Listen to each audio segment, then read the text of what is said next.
Kembali di Kompas Siang, Saudara, seorang saksi kunci yang juga salah satu tersangka obstruction of justice atau penghalangan penyidikan dalam penanganan kasus Yosua AKBP Arif Rahman disebut-sebut sakit parah. Akibatnya sidang etik para tersangka kembali ditunda, termasuk sidang kepada Brigjen Hendra Kurniawan karena membutuhkan AKBP Arif Rahman sebagai saksi.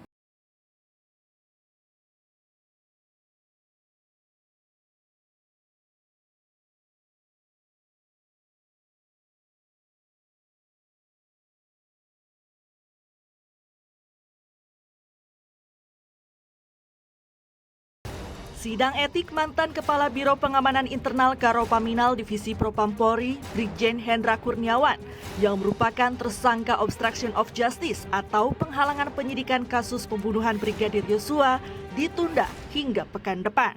Saksi kunci sakit, jadi alasan sidang ditunda. Adapun saksi kunci itu adalah AKBP Arif Rahman yang juga tersangka obstruction of justice. Kadif Humas Polri Irjen Dedi Prasetyo menyebut AKBP Arif Rahman sakit parah dan butuh waktu lama untuk penyembuhan. Sakit lah. Ya proses penyembuhannya cukup panjang ya, karena sakitnya agak parah. Polri maunya cepat. Ya kita tuh maunya segera cepat mungkin kasus ini untuk kita tuntaskan. Tapi kendala-kendala non teknis seperti sakit, ya kan tidak mungkin untuk dipaksakan. Ya nggak mungkin dia dihadirkan dalam kondisi sakit. AKBP Arif Rahman yang harusnya menjadi saksi kunci dalam sidang etik Brigjen Hendra Kurniawan merupakan mantan Wakaden Biro Paminal Divisi Propampori. Setidaknya ada 3 peran AKBP Arif Rahman di kasus pembunuhan Yosua. Di antaranya mengikuti otopsi Yosua, memerintah penyidik Polres Jakarta Selatan membuat berita acara pemeriksaan BAP dengan hanya mengganti berita acara interogasi atau BAI, serta berperan aktif mengikuti prarekonstruksi yang hanya didasari BAI Biro Paminal. Selain menjadi saksi di sidang etik Hendra Kurniawan, AKBP Arif Rahman juga menjadi saksi kunci di sidang etik Ibda Arsyad Daifa Gunawan. Akibatnya, sidang etik Ibda Arsyad juga ditunda karena Arif sakit parah. Sosok Ibda Arsyad sendiri jadi sorotan karena ia merupakan anak anggota DPR RI fraksi Gerindra Heri Gunawan. Hal itu terungkap dari akun Instagram pribadi Heri yang mengunggah video pelantikan anaknya pada 14 Juli 2020. Sebelum tersandung permasalahan etik dalam kasus kematian Yosua, Ibda Arsyad Daifa Gunawan bertugas sebagai Kasubnit 1 Unit 1 Satreskrim Polres Metro Jakarta Selatan.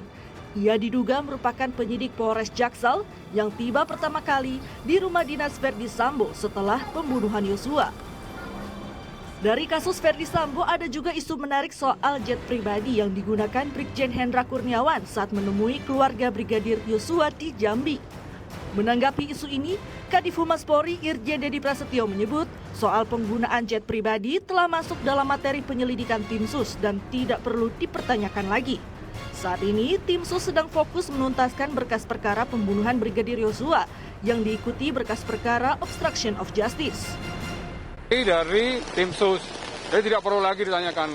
Ya, Tim Sus ini fokus untuk segera menuntaskan dan menunggu dari Jaksa Agung ya berkasnya, kemudian fokus juga segera menyelesaikan untuk sidang kode etik. Itu fokusnya. Jadi nggak usah melebar kemana-mana. Ya, oke. Komisi Kode Etik Polri terus menggelar sidang etik secara maraton terhadap polisi yang diduga terlibat dalam penanganan kasus pembunuhan Brigadir Yosua.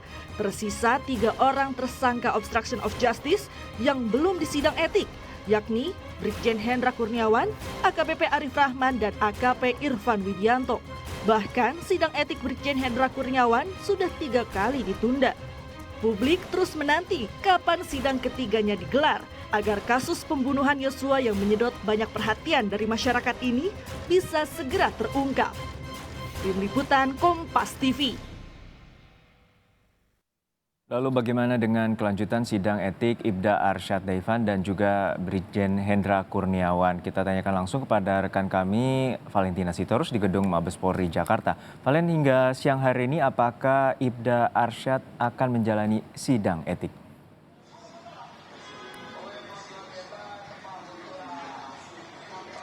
Ya, Junun, konfirmasi kepada Kabak Penum, dalam hal ini adalah Kombes Nurul Aziza. Ini sebenarnya sidang lanjutan terhadap Ibda Arsyad Daifa Gunawan ini harusnya terjadwal pada pukul 10.00 waktu Indonesia Barat. Namun hingga saat ini kami belum melihat bagaimana sidang itu kemudian terlaksana sesuai jadwal. Kami juga masih menunggu apakah sidang ini kemudian mundur dari jam jadwal yang sudah ditentukan ataupun justru ditunda. Karena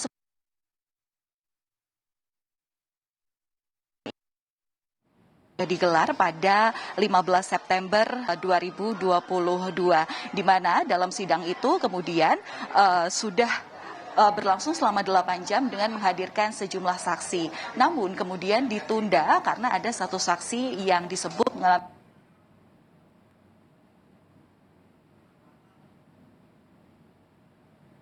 pada 15 September lalu. Ini kemudian dari Komite Kode Etik ini juga meminta adanya penambahan 2 saksi yang harus dihadirkan di persidangan selanjutnya. Artinya hari ini itu harusnya ada 2 tambahan saksi yang dihadirkan.